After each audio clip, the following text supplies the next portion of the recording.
Hai teman-teman yang berbahagia, berjumpa kembali dengan saya Dr. Andri, spesialis kedokteran jiwa dari Rumah Sakit EMC Alam Sutera Tangerang. Di kesempatan kali ini saya mau berbicara tentang bagaimana mencegah otak kita tidak cepat capek. Otak kita tidak cepat capek, bagaimana caranya ya? Nah, ini kita coba dengarkan baik-baik dari awal sampai akhir ya. Karena banyak banget tips yang akan dibagikan dan juga mungkin bisa disesuaikan dengan teman-teman semua. Nah, dalam satu buku saya pernah membaca ada penelitian yang mengatakan setiap harinya manusia membuat 35.000 keputusan di dalam hidupnya.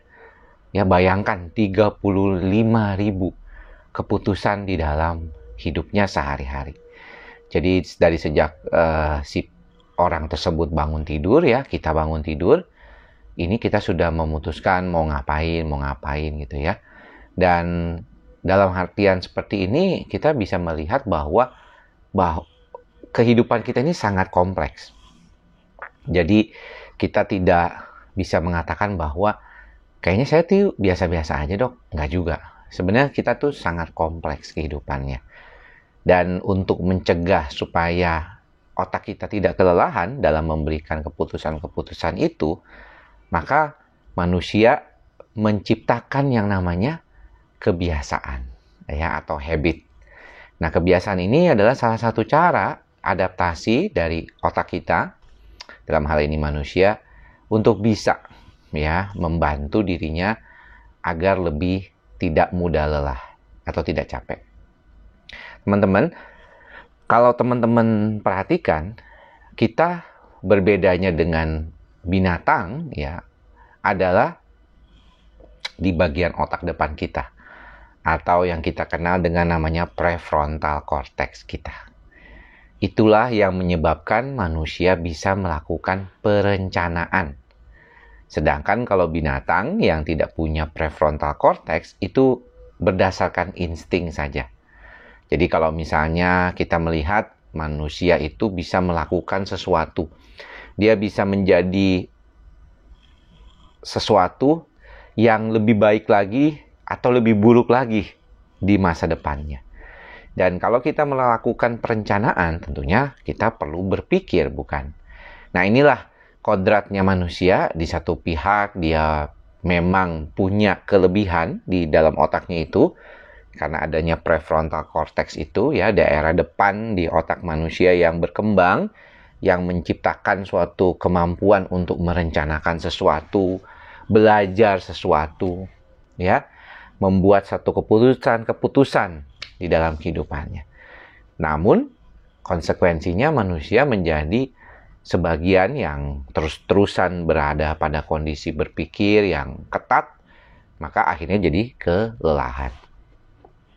Nah, sebenarnya seperti yang tadi dikatakan di depan, menciptakan habit adalah salah satu cara manusia untuk bisa mengurangi kemampuannya atau mengurangi beban di dalam kehidupannya ya. Ini dengan menciptakan kebiasaan. Namun kita tahu bahwa ada beberapa dari kita malah membebankan diri kita lebih banyak lagi dengan berbagai macam persoalan. Kalau kita melihat berbagai macam orang-orang yang dikenal ya, kita kenal misalnya Mark Zuckerberg atau misalnya almarhum Steve Jobs gitu ya. Mereka kan pakai bajunya itu selalu yang sama katanya. Mark Zuckerberg terkenal sekali dengan kaos abu-abu polosnya itu dan jeansnya serta sepatu ketsnya. Ini adalah cara untuk bagaimana dia mengurangi berpikir mau pakai baju apa pagi itu, atau mau pakai baju apa hari itu di dalam saat dia bekerja. Sedangkan kita mungkin pagi-pagi itu atau semalam sebelumnya kita sudah siapkan, wah besok saya mau ketemu sama klien, saya harus pakai baju ini, harus pakai baju ini gitu ya. Nah, untuk teman-teman yang memang punya pekerjaan yang harusnya demikian, mengharuskan teman-teman demikian, tidak masalah. Tapi saya pikir ada baiknya juga kita menciptakan habit. Misalnya, kalau di hari Selasa kita menciptakan habit memakai baju tertentu gitu warnanya. Jadi udah kebiasaan tuh, otak kita nggak pakai mikir lagi. Ketika lihat uh, lemari pakaian ya, kloset itu, biasanya kita langsung lihat, oh ternyata ada baju ini baju hari Selasa nih. Atau kita bikin list gitu, oh ini hari Selasa, Senin, Kamis, Jumat, Sabtu, atau hari libur gitu ya. Pokoknya seperti itu ya, membuat suatu kebiasaan, membuat suatu cara untuk memudahkan ya otak kita. Dengan makanan juga demikian. Ya, makanan yang biasanya kita makan sehari-hari, mungkin pada dasarnya kita tuh nggak perlu terlalu bingung gitu ya. Kalau pagi-pagi misalnya saya itu yang paling penting adalah adanya protein. Jadi misalnya hari itu makan yang biasanya saya minta ya telur ya, putih telur misalnya 2, kemudian sama kopi. Nah, atau kalau misalnya ada ya semacam biskuit atau roti, bolehlah. Tapi tidak tiap hari ya, karena kalau roti setiap hari saya nggak enak ke perut ya, karena gluten kan. Nah, jadi kalau ada yang gluten free maka lebih baik gitu ya. Tapi setidaknya itu membuat saya berpikir ya, jauh lebih sederhana gitu ya. Pokoknya yang penting ada protein aja pagi-pagi. Kalau nggak ada telur, kebetulan misalnya nggak ada, ya pakai protein shake. Apalagi kalau misalnya saya berolahraga beban gitu ya, jadi saya pakai protein shake. Itu kan jauh lebih mudah karena tinggal masukin bubuknya, dikocok sama air, tambahin es kalau doyan ya, ya udah nggak problem. Siangnya yang penting ada protein, ada nasi biasanya. Ya protein itu biasanya didapatkan dari sayur dan tempe atau tahu ya, saya suka.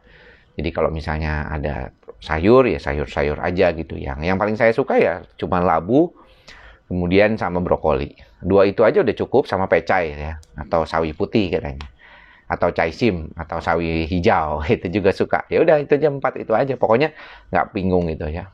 Ya ikan, ayam, daging bergantian misalnya kalau ada perlu. Nggak perlu terlalu mikir yang banyak-banyak, dan saya juga nggak memikirkan makan siang itu. Yang penting pokoknya ada seperti itu. Dan kalau misalnya nggak ada pun bisa makan dengan abon gitu ya, sudah cukup. Nggak perlu mikirin harus keluar di mana, makan di mana, seperti itu. Kemudian sore juga demikian ya, makan cemilan tuh nggak ada, saya cuma ngopi aja, dan makan malam juga nggak pakai nasi, cuman lauk saja gitu. Jadi udah kebiasaan seperti itu dan memang terjadi bertahun-tahun.